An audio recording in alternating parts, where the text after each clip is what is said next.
అన్నమయ్య జన్మస్థలంగా ఖ్యాతిగాంచిన ఒంటిమిట్ట శ్రీ కోదండరామస్వామి ఆలయంలో జరిగే వార్షిక బ్రహ్మోత్సవాల ఏర్పాట్లను టీటీడీ అధికారులు వేగవంతం చేశారు. మార్చి 27 నుండి ఏప్రిల్ 5 వరకు జరిగే బ్రహ్మోత్సవాలు, అలాగే ఏప్రిల్ 1న జరగనున్న శ్రీ సీతారాముల కళ్యాణోత్సవాన్ని ఘనంగా నిర్వహించేందుకు టీటీడీ జేఈఓ వీరబ్రహ్మం అధికారులతో సమీక్ష నిర్వహించారు. బ్రహ్మోత్సవాల ఏర్పాట్లను పరిశీలించిన టీటీడీ జేఈఓ వీరబ్రహ్మం ఆలయం ముందున్న తాత్కాలిక వంటశాలలు, ముడి సరుకుల నిల్వ షెడ్లు, అన్నప్రసాదాల పంపిణీ ఏర్పాట్లను తనిఖీ చేశారు.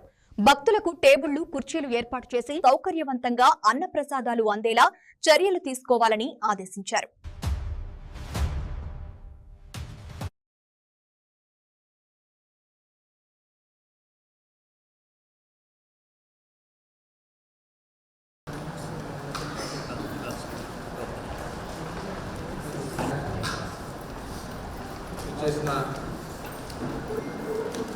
అందరికీ నమస్కారం. స్వాగతం.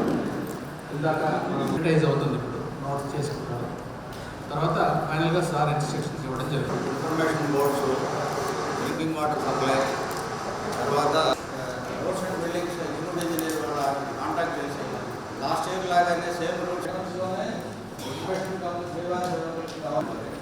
మళ్ళీ సార్ ఫ్రంట్ సైడ్ ఉన్నట్టుగానే బెల్ట్మెంట్ సైడ్స్లో కూడా ప్రొవైడ్ అంటే బుషెస్ అనేది కూడా క్లియర్ చేసేసారు.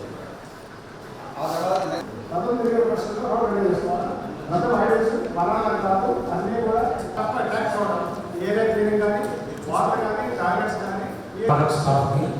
అది స్వీట్ వాళ్ళ పని చేసుకుంటే వాటర్ వేసుకొని బాగా వేసుకొని సార్ని ఫస్ట్ చూశాను. దాని గురించి అసలు చెప్పదు. అది చాలా బాగా చూసుకోవాలి, ఇవి ఉండాలి. మ్యూజిక్ కాలేజ్ యొక్క విద్యార్థుల చేత రామాయణం మీద ఒక రూపకం చేస్తూ ఒక శాంక్షన్ అని ఇవ్వడం జరిగింది. ఇంకా మన వైపు నుంచి సో ఇక్కడ నుంచి కంటిన్యూగా ఒక్కసారి అంటిల్ కంప్లీట్ అయినంత వరకు కూడా ఈ బ్రహ్మోత్సవాల మీద మనం ఫోకస్. ఒంటిమిట్ట శ్రీ కోదండరామస్వామి బ్రహ్మోత్సవాలు, అందులో ముఖ్యంగా శ్రీ సీతారామ కళ్యాణ మహోత్సవం సంబంధించి అరేంజ్మెంట్స్ మీద ఈరోజు టీటీడీకి సంబంధించిన అందరు ఆఫీసర్స్తో రివ్యూ చేయడం జరిగింది.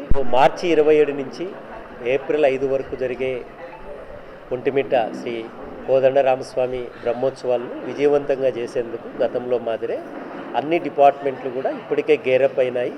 వాళ్ళ యొక్క ఏర్పాట్లన్నీ చాలా చక్కగా చేస్తూ ఉన్నారు. సో ఆల్ డిపార్ట్మెంట్స్ యొక్క నీడ్స్ ఏమైతే ఉన్నాయో వాళ్ళ అవసరాలన్నింటినీ కూడా ఈరోజు మరొకసారి రివ్యూ చేసుకోవడం జరిగింది.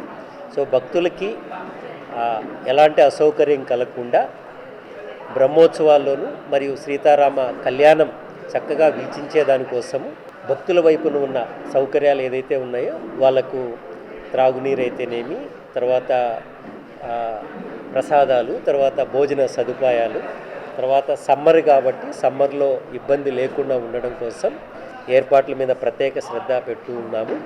దాంతోపాటు ఇక్కడికి వస్తున్న ఎంప్లాయీస్కు ఉండడం కోసము ఆ బ్రహ్మోత్సవాల్లో వాటికి సంబంధించిన అరేంజ్మెంట్స్ మీద, కళ్యాణం రోజు ఎంతమంది వచ్చినా వాళ్ళందరికీ కూడా అరేంజ్మెంట్స్ మీద ప్రత్యేకంగా దృష్టి పెట్టడం జరిగింది.